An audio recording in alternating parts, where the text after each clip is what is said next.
నమస్కారం. లక్ష్మి చెప్పే కథలకు స్వాగతం. వీణులతో వీక్షించటానికి సిద్ధం కండి.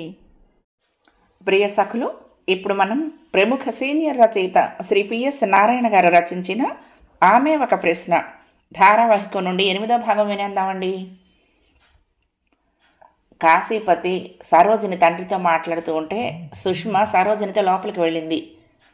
రాత్రి వస్తే బాగుండేది. 2 రోజుల ఫంక్షన్లో ఇవాళ ఒక రోజు అయిపోయింది. అవును, స్మార్ట్గా ఉన్నాడు.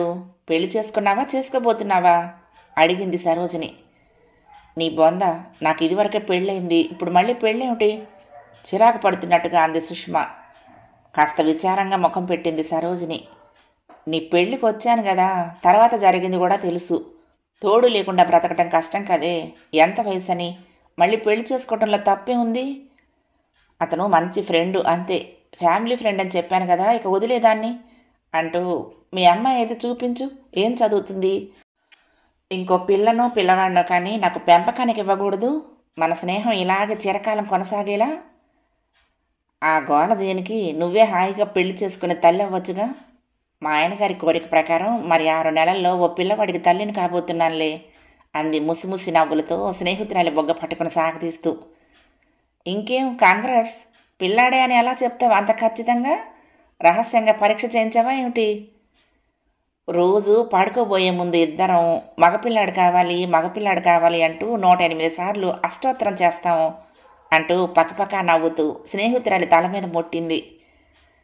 మరో పిల్లాడికి తల్లి కాబోతున్నా నీ చిలిపితనం పోలేదే. నీ నోటి మాట 100కి 100 పాళ్ళు నిజం అవ్వాలి అంటూనే పక్కనే ఉన్న స్టీల్ డబ్బాలో నుంచి ఓ లడ్డూ తీసి సుష్మ నోట్లో కుక్కింది. మేము వెళ్ళి 9 దాకా డ్యాము మీద తిరిగి భోజన సమయానికి వస్తాము. రేపు సాయంత్రం వెళ్ళిపోవాలి.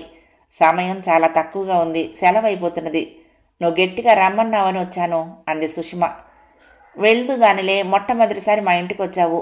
ఎన్నో కబుర్లు చెప్పుకోవాలి. రేపు పగలంతా హడావుడే గనక రాత్రికి పున్నమిలో మన ఇద్దరం ఒంటరిగా గదిలో 1 గంట సేపు తనివి తీరా కబుర్లు చెప్పుకుందాము సుష్మను చూస్తూ అంది సరోజిని. రేపు రాత్రికి ఉంటే కదా నేను, ఈ పూటేరా, ఎంతసేపైనా మాట్లాడుకుందాం. నేనొస్తే ఇక్కడ రేపటి ఏర్పాట్లు ఎవరు చూస్తారు? చూద్దాంలే, రేపు బయలుదేరేలోగా ఎక్కడైనా కూర్చుందాము. ఉదయాన్నే ఎత్తిపోతలకు వెళ్ళి 10 వచ్చి మాతో పాటు ఫంక్షన్లో జాయిన్ కండి. మధ్యాహ్నం వరకు హడావుడి, పూజలు, హోమం, భోజనాలు అయ్యేటప్పటికి 1 గంట దాటుతుంది. ఎల్లుండి ఉదయాన్నే నాగార్జున కొండకు వెళ్తే మధ్యాహ్నానికి తిరిగి వస్తారు. భోజనం చేసి బయలుదేరితే 8 ఇంటికి వెళ్తారు అంది సరోజిని. వద్దు బాబు, ఇవన్నీ అయ్యే పనులు కావు. పొద్దునంటావా ఎత్తిపోతలకు వెళ్ళొస్తాము. భోజనం అవ్వగానే హైదరాబాద్కు బయలుదేరటమే. నాకే కాదు, ఆయనకు చాలా పనులున్నాయి, నా ఒత్తిడితో వచ్చారు అంది. 8 అవ్వబోతోంది. అప్పటికే డ్యాము మీద చలి వణికిస్తోంది. ఇటు నుంచి అటు వరకు కబుర్లు చెప్పుకుంటూ నడిచి వెళ్ళాలని, తిరిగి వచ్చేటప్పుడు కారులో వచ్చేందుకు వీలుగా ఖాళీ కారును అటువైపుకు పంపేశారు. ఒకవైపు నిండు కుండలా నీరు, మరొక వైపు లోయలా కనపడుతున్న కాలువ, పైన నల్లటి ఆకాశంలో తళతళ మెరుస్తున్న నక్షత్రాలు. నీరు వదలకపోవటంతో ఏ శబ్దమూ లేని ప్రశాంతత. దీపాల వెలుగులో పల్చగా జనం, కొన్ని జంటలు, పరిగెడుతున్న పిల్లలు కనపడుతున్నారు. కాలువలో స్నానం చేద్దామా ఉదయాన్నే వచ్చి? సుష్మ అడిగింది. పెళ్ళైన తర్వాత చెయ్యి పట్టుకుని చెయ్యొచ్చు, పుణ్యమో పురుషార్థమో కాశీపతి నవ్వుతూ అన్నాడు. పెళ్ళికి దానికి సంబంధమే ఉంది. స్నేహితులు చేతులు పట్టుకుని స్నానం చేయకూడదా? వారి స్నేహం మరింత బలపడాలని కోరుకుంటూ అంటూనే కాశీపతిని ఉక్కిరిబిక్కిరి చేస్తూ అతడి చేతిని తన చేతిలోకి తీసుకుంది. 2 చేతుల కలయిక ఒకరికి ఒకరు తోడు అనే, అది పెళ్ళే అవ్వక్కర్లేదు అంది. ఆమె పట్టుకున్నంత మేర రక్తం జివ్వుమన్నది. మనసు ఆనందంతో పురివిప్పి నాట్యం చేస్తూ ఉండగా కాంతివంతమైన కళ్ళు ఆమెని ఆమెగా చూస్తున్నాయి. ఆ గుడ్డి వెలుగులో స్పష్టంగా కనపడటం లేదు కానీ ఆమె చెంపలు ఎర్రబడి ఉన్నట్లే అనిపించింది ఆ క్షణాన. నేను రానంటే కోపం వచ్చి సెల్లును నేలకోసి కొట్టావు కదూ? మనసులోని సందేహాన్ని తీర్చుకోవటానికి అదే మంచి సమయం అన్నట్టుగా కళ్ళు చికిలిస్తూ అడిగాడు. నేనంత తెలివి తక్కువ దానిలా కనపడుతున్నానా? టీపాయ్ మీద కహళీ గ్లాస్ కనపడితే విసిరి కొట్టానులే, సెల్లును గట్టిగా ఓ చేతితో పట్టుకుని. కిలకిలా నవ్వింది. ఆమె చూపిన చొరవకు మరింత దగ్గరకు జరుగుతూ ఒక చేతిని ఆమె భుజం మీద వేసి మురిపంగా ముఖంలోకి చూశాడు. తన చేతిని ఆమె చేతిలోకి తీసుకుని పచ్చజెండా ఊపినప్పుడు ఇంకా ఈ దోబూచులాటలు దేనికి? ఏయ్, ఏంటి భుజం మీద చెయ్యల్లా వేసి మీదకి వస్తున్నావు అంది గొంతు పెంచి కవ్విస్తున్నట్టుగా చూస్తూ. కించిత్తు తడబడ్డాడు కాశీపతి. ఆమె తన చెయ్యి తనంతట తానే తీసుకుని పట్టుకున్నప్పుడు తను ఒక చేతిని ఆమె భుజం మీద వేయటం తప్ప. ఆడవాళ్ళ మాటలకే కాదు, చేష్టలకు అర్థాలు వేరే ఉంటాయన్నమాట. అదిగో ఓ గుంపు వస్తున్నది. కబుర్లు చెప్పుకుంటూ నిల్చున్న ఆరు బయటే బరి తెగించారు అంటూ చెవులు కొరుక్కుంటూ సెల్ ఫోన్లలో ఫోటోలు తీస్తారు కానీ కాస్త పక్కకుండు అంటూ దూరం జరిగింది సుష్మ. ఎవరూ చూడకపోతే అభ్యంతరం లేదన్నమాట. అంతగా ఆశపడేదానివి పున్నమిలో 2 గదులు ఎందుకు తీసుకున్నావో? చొరవగా ఆమె నెత్తిని తడుతూ అంతా నీ ఇష్టమేనా అన్నాడు. ముందున్న పొడవాటి జడను విసిరిగా వెనక్కి వేసుకుంటూ ఎస్, ఐ యామ్ సుష్మా అంది. నేను క్లియోపాత్రను, నాకు నేనే సాటి అన్నంత ఠీవిగా ఉంది ఆ కంఠం. అదే నిజం అన్నట్లుగా ఆమె మాట ఆ ఎత్తైన డ్యాము మీద ప్రతిధ్వనిస్తున్నట్లే అతనికి వినపడసాగింది. ఈ రాత్రికి నేను 106 గదిలో పడుకోబోతున్నాను అన్నాడు. ఫైన్, వెల్కమ్, నేను 107కు మారతానైతే అంది. అతను ఆగలేకపోయాడు. వెంటనే తన చేతిని పట్టుకున్న ఆమె చేతిని పైకెత్తి ముద్దు పెట్టుకుంటూ ఎంత తీయగా ఉందో, ఎలా ఉండమంటావు నీకు దూరంగా నన్ను అన్నాడు. ఆమె చటుక్కున వెనక్కి ఓ అడుగు వేసింది. ఇలాంటి పిచ్చి వేషాలు వేశావంటే ఇప్పుడే నేను హైదరాబాద్ వెళ్ళిపోతాను అంటూ పెదవులు మెలికలు తిప్పసాగింది. అది కవ్వింపో కోపమో తెలియనట్టుగా గిజగిజలాడాడు కాశీపతి. వద్దు, నన్ను కవ్వించొద్దు. చిలక గోరింకల్లా విహారించడానికే ఇక్కడికి వచ్చాము. కృష్ణ సాక్షిగా నాకు జీవితాంతం గుర్తుండేది ఇలాంటి మధురమైన ముద్దే. దానిని అట్లా పవిత్రంగానే ఉండని. మసిపూసి నన్ను నిరాశపరచొద్దు అంటూ సుష్మ కాస్త పక్కకు జరిగి వడివడిగా ముందుకు అడుగులు వేయసాగింది. కుడివైపు నాగి ఉన్న కారు వద్దకు వచ్చేంత వరకు ఇద్దరూ నోరు తెరవలేదు. వెనక్కి వెళ్దామా అడిగాడు. నాకు ఏ విషయంలోనూ వెనక్కి అడుగు వేసే అలవాటు లేదు. తన ముఖాన్ని నీడలోకి తిప్పుకుంటూ అంది. నా దరికి ఓ మగధీరుడిలా ముందుకు దూకాల్సింది నువ్వే. మీ అమ్మకు నచ్చ చెప్పుకుంటావో, మెచ్చుకునేలా ఒప్పించుకుంటావో నీ ఇష్టం. నా వివాహం మరొకసారి జరగటం అంటూ జరిగితే అది నీతోనే, లేదా ఒంటరిగానైనా అత్యున్నతంగా బ్రతకగల శక్తి నాకుంది అంది. వాళ్ళని చూస్తూనే డ్రైవర్ కారు తలుపు తీశాడు. చటుక్కున లోపలికెక్కేసి దాన్ని మూసింది సుష్మ. కాశీపతి మాట్లాడకుండా కారెక్కాడు.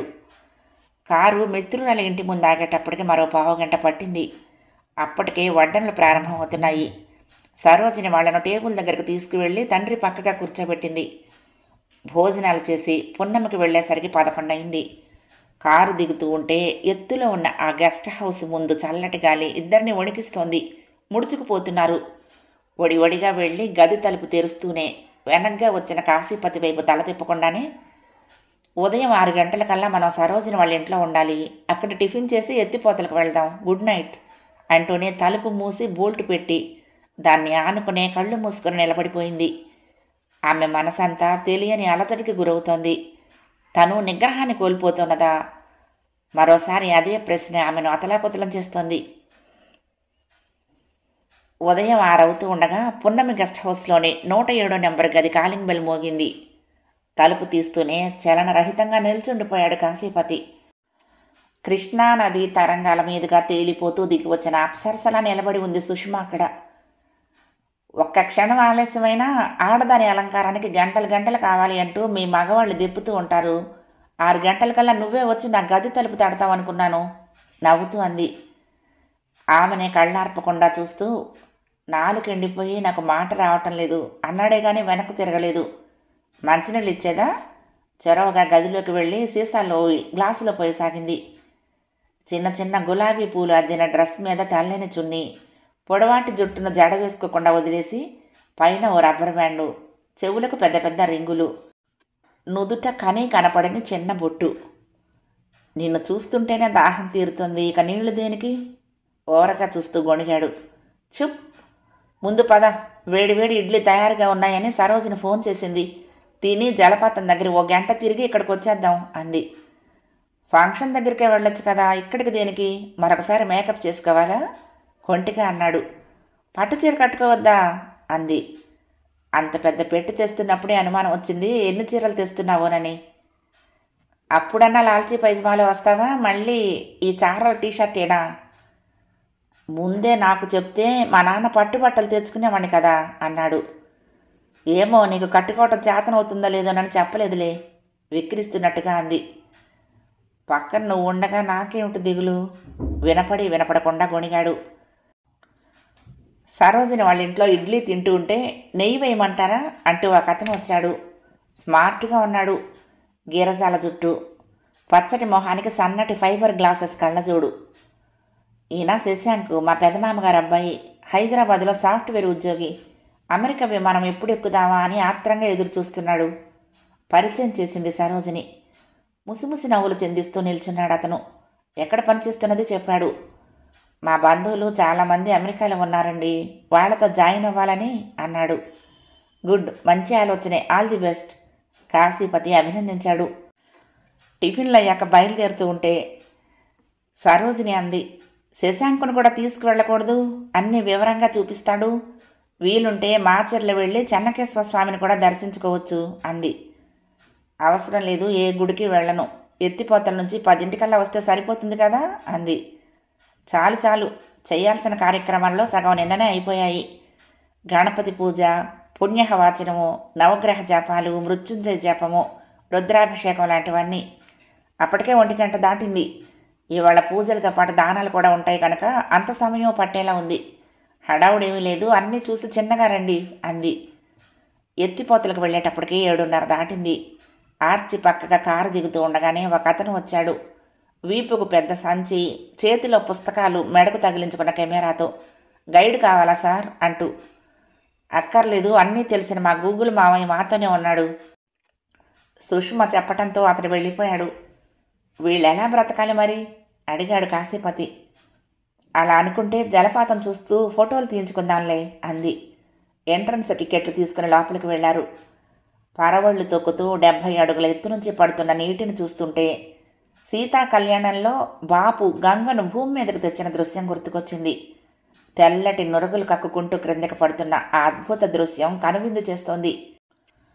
నల్లమ్మల అడవులలో పుట్టి చంద్రవంక వాగును, నక్కల వాగును, తుమ్మల వాగును కలుపుకొని కిందకు దుముకుతున్న నీటిని కళ్ళు పెద్దవి చేసుకుని చూస్తూ నిలబడిపోయారు 10 నిమిషాల పాటు ఇద్దరు.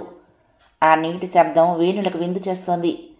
క్రింద పైన చెట్లతో పచ్చదనం, ఎగురుతున్న కోతులు. అప్పటికే కొందరు ఫెన్సింగ్ దగ్గర నిలబడి ఆ దృశ్యాన్ని తన్మయంగా చూస్తున్నారు. కొందరి చేతుల్లో బైనాక్యులర్స్. ఆ క్రింద చూడు, మొసళ్ళు ఎలా రాళ్ల మీద తిరుగుతున్నాయో. అది వాటి పెంపక కేంద్రం, అందుకే పర్యాటకులను కిందకు వెళ్ళనీయరు. దాని నోటిలో చిక్కారో అంతే సంగతులు అంది సుష్మ నవ్వుతూ. వెళ్దామా ఏమిటి అంది. ఫోటో తీయమంటారా మేడం కారు దిగుతూ ఉండగా కనపడిన మనిషి అడిగాడు. నీ దగ్గర బైనాక్యులర్స్ ఉన్నాయా అడిగింది ఆత్రంగా అతన్ని సుష్మ. ఉన్నాయండి అంటూ భుజాన సంచి తెరిచి బయటకు తీశాడు. పెద్దదే. ఇప్పుడు నీళ్లు పలచగా ఉన్నట్లే టూరిస్టులు తక్కువగా ఉన్నారు. వానాకాలంలో రద్దీ ఎక్కువగా ఉంటుంది మేడం గైడ్ చెప్పాడు. బైనాక్యులర్స్లో నుంచి చూస్తూ ఉంటే పైనుంచి పడుతున్న నీటి ధారలు ఇంకా స్పష్టంగా కనపడుతున్నాయి. మొసళ్ల కదలికలను, పచ్చటి చెట్లను, ప్రకృతి అందాలను చూసింది అన్ని వైపులా తిరుగుతూ. కాశీపతి చూసిన తర్వాత కృతజ్ఞతలు చెప్తూ తిరిగిచ్చేస్తూ ఫోటోలు తీస్తావా అడిగాడు. వెనక జలపాతం కూడా వచ్చేలా తీయాలి అంది సుష్మ. అతడు సంచిలో నుంచి ఆల్బమ్ తీసి అంతకుముందు తీసిన ఫోటోలు చూపిస్తూ ఎలా తీయమంటారో చెప్పండి అన్నాడు. ఇంతకంటే బాగా రావాలి, ఈ 4 యాంగిల్స్లో తీయి అంటూ చూపించింది. విడివిడిగా ఇద్దరికీ తీశాడు. మేడం గారికి దగ్గరగా నుంచండి సార్ అంటూ కాస్తంత వెనక్కి వెళ్ళాడు. వాళ్ళు ఎత్తు మీద ఉండటంతో గాలి బాగా వీస్తోంది. భుజాల మీద చేతులు వేసుకుని నిల్చుంటే ఫోటో ఇంకా బాగుంటుంది కదూ అడిగాడు కాశీపతి సుష్మను ఓరగా చూస్తూ. సరే అన్నాననుకో, చెంపకు చెంప తగిలిస్తే ఇంకా బాగుంటుంది కదా అంటావు అంది. గాడ్ ప్రామిస్ అనను అన్నాడు ఆశగా. అయితే ఓకే, అంతకు మించి చొరవ తీసుకున్నావో ఎత్తి మొసళ్ల మధ్య పడేలా విసిరేస్తాను అంటూ పెదవులు బిగించి నవ్వాపుకుంది. అతడు 6 డజన్ ఫోటోలు తీశాడు. ఇప్పుడు మనం సెల్ఫీలు తీసుకోవాలి ఆమె పక్కకు మరోసారి జరుగుతూ అన్నాడు కాశీపతి. ఇంకా ఆగోలు కూడా ఉందా? సెల్ ఫోన్లో దాచుకుంటే గుండెల్లో దాచుకున్నట్లే. అతడు ఆ మాట అంటూ ఉండగానే అతడికి దగ్గరగా జరిగి ఆనుకుని నిలబడింది. సెల్ఫీలో గుండెల చప్పుళ్ళు కూడా వినపడాలి అంటూ ఆమె చేతిలోనూ సెల్ ఆన్ చేసింది. ఆమె స్పర్శ అతన్ని ఉక్కిరిబిక్కిరి చేస్తోంది. ఆ ఆనందంలోనే 4-5 తీశాడు. ఇక చాలు పద, ఈ గోల కంటే అక్కడ నలుగురి మధ్య షామియానాలో కూర్చుంటేనే హాయిగా ఉంటుంది. అతడి పక్క నుండి జరుగుతూ ముందుకు నడిచింది. గైడ్ తీసిన ఫోటోల కాపీలు ఇచ్చాడు. బాగా తీశాడు. ఏంటి నా పక్కన ముసలివాళ్ళ కనపడుతున్నావు అంది వాటినే చూస్తూ. ఇప్పటి అమ్మాయిలు ముసలివాళ్ళంటేనే ఇష్టపడుతున్నట్టుగా ఎవరో చెప్తుంటే విన్నా అన్నాడు మరింత కవిస్తున్నట్టుగా. ఇదిగో ఈ ఫోటో చూడు ఎంత బాగుందో, ఇలా ప్రొఫెషనల్ ఫోటోగ్రాఫర్లే తీయగలుగుతారు అన్నాడు. దాంట్లో 5 అడుగుల 6 అంగుళాల సుష్మ నవ్వుతూ నిలబడి ఉంది. అతడు కాస్తంత వంగి కెమెరాను ఎత్తి తీయటంతో ఆకాశంలో కదులుతున్న మేఘాల మధ్య ఆమె తిరుగుతున్నట్టే ఉంది. దానికి తోడు గాలికి ఎగురుతున్న చున్ని, వదిలేసిన ఒత్తైన నల్లటి జుట్టు వెనుకంతా విస్తరించగా మధ్య మెరిసే ఆమె ముఖం. ఈ ఫోటోని ఏదైనా ఎగ్జిబిషన్కి పంపాలి అన్నాడు ఆమె చేతిని పట్టుకుని ఊపేస్తూ. కంగ్రాచులేషన్స్. పర్సులో నుంచి 500 నోటు తీసి ఫోటోలు తీసిన అతడికిస్తే, ఇవాళ మీదే బోణి మేడం, చిల్లర లేదు అన్నాడు. పర్వాలేదు ఉంచుకో అంది. బయటకు వచ్చేశారు. పొన్నమ్మకి తిరిగి వచ్చేటప్పటికి 9:30 అయింది. 10ంటికి బయలుదేరదాం అంది తన గది తలుపు తాళం తీస్తూ. అవును, సరోజిని పెదమామ గారి కొడుకు పేరు చాలా బాగుంది.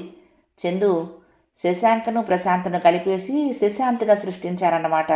వెరీ వెరీ ఫైన్ అంటూనే లోపలికి వెళ్ళి బోల్ట్ పెట్టేసుకుంది.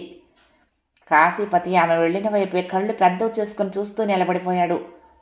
ఒకవైపు తన పేరు బాగోలేదని పదే పదే చెప్తూ, ఇప్పుడు అతడి గురించి తనకు చెప్పడంలో ఆమె ఉద్దేశం. అన్యమనస్కంగా తలుపు తీసుకుని వెళ్ళి మంచం మీద పడుకున్నాడు. కళ్ళు మూసుకున్నాడు 10 నిమిషాల పాటు. సరిగ్గా 10కి కాలింగ్ బెల్ మోగింది. పైజమా లాల్చీలో తయారుగా కూర్చున్న అతడు లేచి తలుపు తీశాడు. ఎదురుగా సుష్మ పొడవాటి జడను ముందుకు వేసుకుంది. నుదుట చిన్న స్టిక్కర్, చెవులకు నవరత్నాల దిద్దులు, ముక్కుకు ఎర్రటి పొడక, కట్టుకున్న వేరే రంగు పట్టు చీరకు మ్యాచింగుగా జాకెట్టు. ఆమె ఇప్పుడు రంభలా లేదు, నిండు కృష్ణవేణిలా ఉంది. డ్యాములో కదలని నీటిలా మెరుస్తున్న అందమైన తడి పెదాలు, చేతిలో పెద్ద కవరు. అదేమిటి, అక్కడ భోజనాల సమయానికి మార్చుకునేందుకు మరొక చీర అన్నాడు. నవ్వేసి ఊరుకుంది. తల కొట్టుకున్నాడు కాశీపతి. లాల్చీ పైజమాలో బాగున్నావు కాశీపతి, అభినందనలు అంది కారు వైపుకు నడుస్తూ. అతడి వైపుకు వంగి చెవిలో చెప్తున్నట్టుగా. స్నేహితురాలి ఇంటికి వెళ్ళేటప్పటికి అక్కడ ఆయుష్ హోమం జరుగుతోంది. వృద్ధ దంపతులు పీటల మీద కూర్చుని పురోహితుడు చెప్పినట్టుగా చేస్తున్నారు. కారు దిగుతూ ఉండగానే శశాంత్ వచ్చి వాడను లోపలికి తీసుకువెళ్ళాడు. ముందు వరుసలో కూర్చోబెట్టి 2 గ్లాసులతో కూల్ డ్రింక్ తెచ్చిచ్చాడు. అమెరికా నుండి ఏమైనా ఆఫర్లు ఉన్నాయా అడిగాడు కాశీపతి. లేవండి, ఇప్పుడు నేను చేస్తున్న కంపెనీయే 3 నెలలు పంపాలని అనుకుంటున్నారు. అక్కడ మా వాళ్లకు తెలియపరిచాను వస్తున్నట్టుగా. ఎవరో పిలవటంతో వెళ్ళిపోయాడు. సరోజిని వచ్చింది. సుష్మ పక్కన మాట్లాడుతూ కూర్చుంది. హోమం పూర్ణాహుతి అయ్యేటప్పటికి 12 అయింది. అప్పుడు మృత్యుంజయ నక్షత్ర దానాలు ప్రారంభించారు. అది అయ్యేటప్పటికి మరొక అరగంట. తర్వాత కనకాభిషేకం చేశారు. ఆ దంపతులకు ముందు కొడుకు కోడలు నూతన వస్త్రాలు చదివించారు. తర్వాత సరోజిని ఇద్దరికీ దేవుడు మందిరంలో పెట్టుకునేందుకు వెండి సింహాసనాన్ని కానుకగా ఇచ్చింది. మిగతా బంధుమిత్రులు అందరూ లేచి క్యూ కట్టారు కానుకలు పట్టుకుని. సుష్మ తన చేతులను సంచిని కాశీపతికి ఇచ్చి సరోజిని పిలిచింది. ఈ నూతన వస్త్రాలు మీ తాతయ్యకు బామ్మకు నువ్వు కాశీపతి ఇవ్వండి అంది. అదేమిటే నువ్వే ఇవ్వు. కాదులే, పరమేశ్వరుడి పక్కన పార్వతీదేవిలా కూర్చున్న ఆమెకు నేను బొట్టు పెట్టి ఇవ్వటం భావ్యం కాదు అంది. అవాక్కయింది సరోజిని సుష్మ ఉద్దేశం అర్థం అవటంతో. వాళ్ళకి అలాంటి చాదస్తాలు ఏమీ లేవు అంది గొణుగుతున్నట్లుగా కొద్ది క్షణాల తర్వాత తేరుకుని. వాళ్లకు లేకపోయినా నేను చెయ్యను అని ఖచ్చితంగా చెప్పడంతో వెళ్ళి పళ్ళెం పట్టుకొచ్చింది సరోజిని. నువ్వు కానుకలు తెస్తున్నట్లు చెప్తే నేను తెచ్చేవాణ్ణి కదా అన్నాడు కాశీపతి. వీటిని నీచా తిప్పించేందుకే నేను తెచ్చింది అంది నవ్వుమోహంతో. అయితే ఎంత పెట్టుకున్నావో చెప్పు, ఆ డబ్బు నేను ఇస్తాను. మాట్లాడకుండా వెళ్ళి చెప్పింది చెయ్యి అంది కసురుకుంటున్నట్టు. పళ్ళెంలో మెరూన్ కలర్ పట్టు చీరను అదే రంగు జాకెట్ గుడ్డను పెడుతూ, అక్కడున్న పళ్ళేమన్నా 2 పెట్టు. కాశీపతి, నువ్వు వెళ్ళి తాతగారికి పట్టుబట్టలు ఇవ్వు అంది. ఆమె కూడా రాగా ముగ్గురు ఆ దంపతులు కూర్చున్న చోటుకు వెళ్ళారు. బామ్మ, మా స్నేహితురాలు నీకు చీర, తాతయ్యకు పట్టుబట్టలు తెచ్చింది అంటూ ఆమె చేతిలో పెట్టింది సరోజిని. తాతగారికి కాశీపతి పట్టుబట్టలిచ్చి ఆ దంపతులకు నమస్కరించాడు. పక్కనే ఉన్న సరోజిని కూతురు చేతిలో 2000 రూపాయల నోటు పెడుతూ, చిన్నా, నీకిది నా చిన్ని కానుకరా, నీ ఇష్టం వచ్చింది కొనుక్కో, అమ్మకి ఇవ్వబోకు అంది సుష్మ మురిపంగా బొగ్గ పట్టుకుంటూ. దానికెందుకే, మరి నీకే ఇమ్మంటావా నవ్వుతూ యువతలకొచ్చేసింది. ఆ తర్వాత మంగళహారతి, వేద ఆశీర్వచనము అవ్వటంతో ఆ వృద్ధ దంపతులు పీటల మీద నుండి లేచారు. భోజనాలు చేసి 2 గంటలప్పుడు పున్నమికి బయలుదేరుతూ ఉండగా సరోజిని సుష్మను కాశీపతిని తాతగారి గదిలోకి తీసుకువెళ్ళింది. అప్పటికే సరోజినికి చెప్పింది, భోజనాలు అవ్వగానే మేము హైదరాబాద్కు వెళ్ళిపోతాం అంటూ. అది నాగార్జున కొండకు వెళ్ళరా? నిన్ను చూడటానికి మరోసారి వచ్చినప్పుడు వెళ్తానులే, రాత్రికే వస్తామని ఇద్దరేళ్లలో చెప్పొచ్చాము అంది. బామ్మగారు, మేము వెళ్ళొస్తామండి. అమెరికా వెళ్లేలోగా చేయాల్సిన పనులు చాలా మిగిలిపోయాయి, సెలవు అయిపోవస్తోంది అంటూ ఆమె కాళ్లకు నమస్కరిస్తూ ఉండగానే సరోజిని ప్లేటులో చీర జాకెట్టు పెట్టుకొచ్చింది. సుష్మ ఒంగుని ఆమెకు నమస్కరించి తలెత్తగానే ఆమె కుంకుమ తీసుకుని సుష్మకు బొట్టు పెట్టబోయింది. వద్దండి, వద్దు అంది ముఖం పక్కకు తిప్పుకుంటూ సుష్మ. ఆవిడకు సుష్మ సంగతి అంతకు ముందే తెలుసు. రాత్రి పరిచయం చేసిన తర్వాత సరోజిని బామ్మ ఒంటరిగా ఉన్నప్పుడు స్నేహితురాలి గురించి వివరాలు చెప్తే ఆమె చాలా బాధపడింది. భగవంతుడు జీవితంలో ఎన్నో విచిత్రమైన పనులు చేస్తూ ఉంటాడు. మంచి చెడు, సుఖము దుఃఖము అన్నీ మన బ్రతుకులో భాగమే. ఇక మనం పెట్టుకున్న ఆచారాలంటావా, మనకు కావలసిన రీతిలో మలుచుకునే స్వేచ్ఛ మనకుంది. త్వరలో ఓ ఇంటిదాని అవ్వటమే కాదు, 25 ఏళ్ల తర్వాత మీ ఆత్మీయ మిత్రురాలైన మా మనవరాలితో వియ్యం అందాలని కూడా కోరుకుంటున్నాము అంది. ఆ మాటలు చెప్తూ ఆమె ఓ దేవతల చిరునవ్వులు చెందించింది. సుష్మ ఆమె ముందు మరొకసారి కూర్చుని కాళ్ళు పట్టుకుంది, ఉద్వేగంతో ఊగిపోతూ. ఆమె మనసంతా సముద్ర తరంగాల్లా ఎగిరెగిరి పడుతోంది. కళ్ళు తడుస్తున్నాయి. కల్లోలం, అర్థం కాని వేదన, దుఃఖం, ఆనందం. 3 నిమిషాలు గడిచాయి. లేవకుండా కూర్చున్న సుష్మ భుజం మీద ఆత్రంగా చెయ్యి వేసింది సరోజిని. నువ్వు ఉండవే కాసేపు, ఆ అమ్మాయి ఆనందానికి నువ్వెందుకు అడ్డుపడతావు బామ్మ మనవరాలని హెచ్చరించింది. సుష్మ తలెత్తి బామ్మగారినే తాదాప్యంగా చూడసాగింది. ఆమెకు ఇంకెవ్వరూ కనపడటం లేదు, ఎవరి మాట వినపడటం లేదు. మనసుకు సేద తీరిందా తల్లి అంది చీర చెంగుతో సుష్మ తడిసిన చెంపలు అద్దుతూ. నీలోని బాధలని, అనుమానాలని నా కాళ్ల మీద కన్నీటి రూపంలో వదిలేశావు. ఇక హాయిగా జీవితాన్ని గడిపేసాయి అంటూనే భరణిలోని కుంకుమ తీసుకుని సుష్మ నుదుట పెట్టి నూతన వస్త్రాలు ఆమె చేతిలో పెడుతూ ఉంటే పక్కనే ఉన్న సరోజిని 3 కనకాంబరాల దండను సుష్మ తలలో తురిమింది. ఆ గదిలో మరొక దేవత వెలిసిందా అన్నట్టుగా నోరు తెరుచుకుని చూస్తున్నాడు కాశీపతి. ముసలైన కాశీపతికి నూతన వస్త్రాలు ఇచ్చాడు. వాళ్ళు బయటకు వచ్చేశారు. నీతో మాట్లాడినట్టే లేదే, పద, ఓ అరగంట పున్నమి గదిలో నీతో కూర్చుని వచ్చేస్తాను అంటూ వాళ్లతో సరోజిని బయలుదేరింది. సుష్మ సరోజిని గదిలోకి వెళ్ళి మంచం మీద ఎదురెదురుగా కూర్చుని కాలేజీ కబుర్లు, అప్పటి స్నేహితురాళ్ళ కబుర్లు చెప్పుకున్నారు ఓ అరగంట సేపు. అవును, ఎన్నాళ్ళుంటావు ఇలా ఒంటరిగా, వివాహం చేసుకోరాదు? మా ఇంట్లో మేము ఏ శుభకార్యం మొదలుపెట్టినా బామ్మ ఆశీర్వచనం తీసుకుంటాము. ఆమె వాక్కు బ్రహ్మవాక్కే.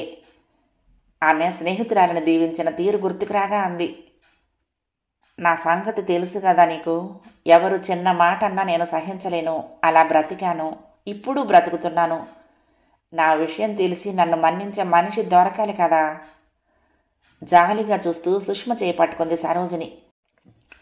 నీతో వచ్చిన కాశీపతి గారు బాగున్నారు, ఇద్దరూ ఒకే చోట పనిచేస్తున్నారు.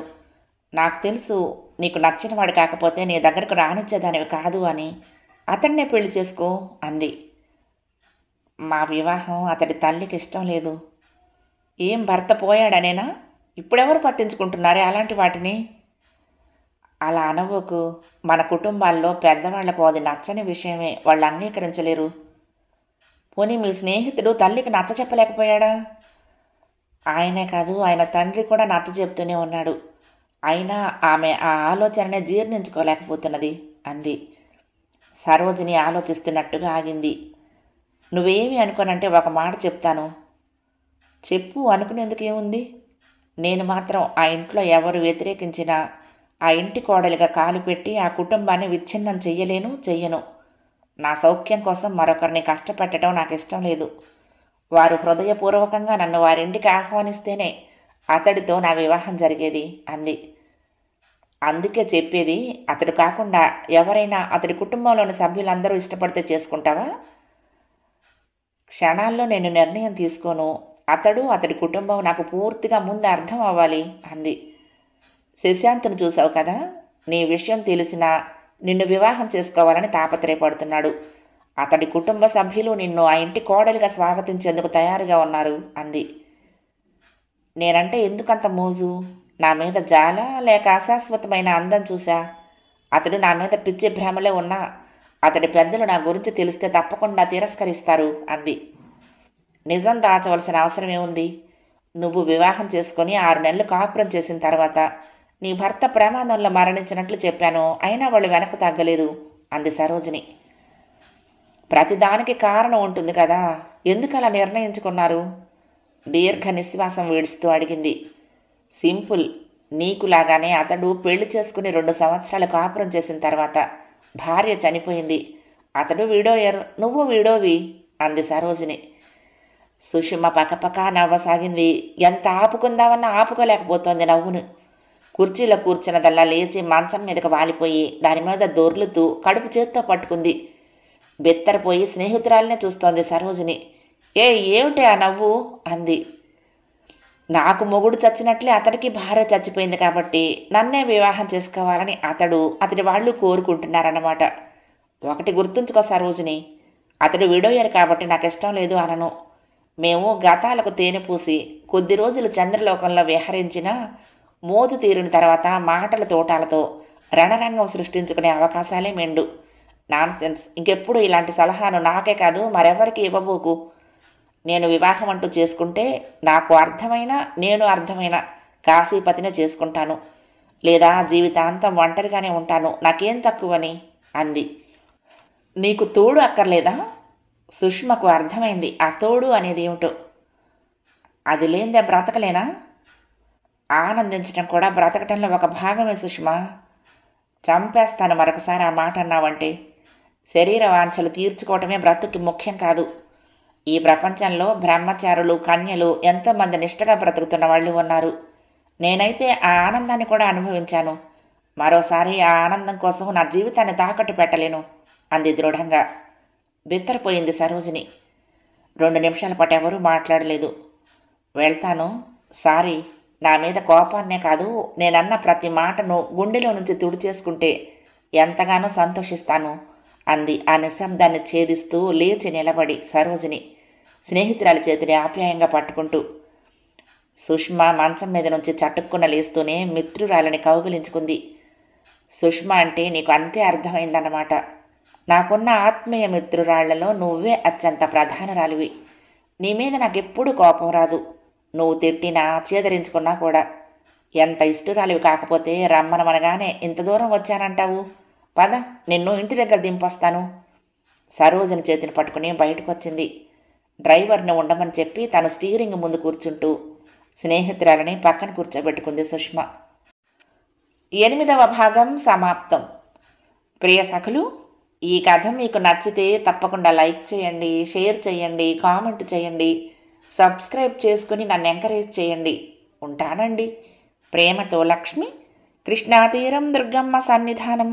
నమస్తే.